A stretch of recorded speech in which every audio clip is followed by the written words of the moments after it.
ትምህርት የኢኮኖሚ ግንባታና የማህበራዊ ለውጥ ዋነኛ ሞተር ነው። በእውቀት ያልበለጸገ ዜጋ የአገራችን ሁለንተናዊ እድገትና ብልጽግናን ማረጋገጥ አይቻልም። ይህንን እውነት በተግባር ለመተርጎም በወረዳችን ላለፉት 5 ዓመታት በትምህርት ተደራሽነትና ጥራት ላይ ያጋጠሙ ተግዳሮቶችን በማለፍ ውጤታማ ስራዎች መስራት ተችሏል። በዚህም በ2013 ዓ.ም 16584 የነበረውን የአንደኛ ደረጃ ተማሪዎች ቁጥር በ2018 ዓ.ም ወደ 18937 ከፍ እንዲልም ተደርጓል። ይህንን ትምህርትን ለሁሉም ህፃናት ተደራሽ ለማድረግ ትልቁ ግባችን ማሳያ ነው።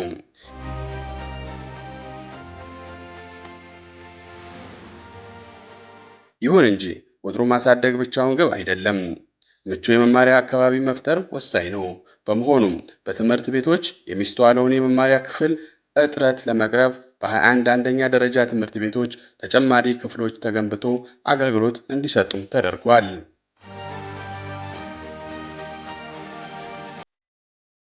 በሁለት ትምህርት ቤቶች ንጽህናቸው የጠበቁ መጸዳጃ ቤቶች፣ በወሰን ቆርቆር አንደኛ ደረጃ ትምህርት ቤት ደግሞ አዲስ የተማሪዎች ቤተ መጻሕፍት ተገንብቶ ለአገልግሎት በቅቷል።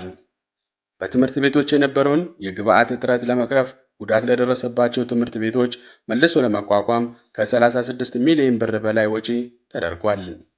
በዚህም ከ4100 በላይ አዳዲስ የተማሪዎች መቀመጫ ዴስኮችም ተሟልተዋል።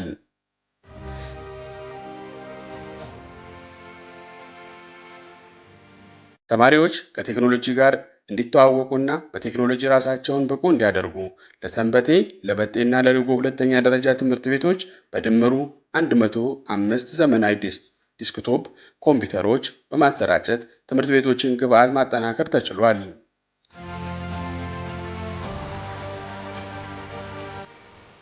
ባለፉት 5 ዓመታት በትምህርት ዘርፉ የተመዘገቡ ውጤቶችን የሕዝባችን የመንግስትና የባለድርሻ አካላት የተቀናጀ ርብርብ በመሆናቸው የነገ ብሩህ ተስፋን በትምህርት ለማረጋገጥ የሚደረገው ጉዞ ተጠናክሮ ማስቀጠል ያስፈልጋል።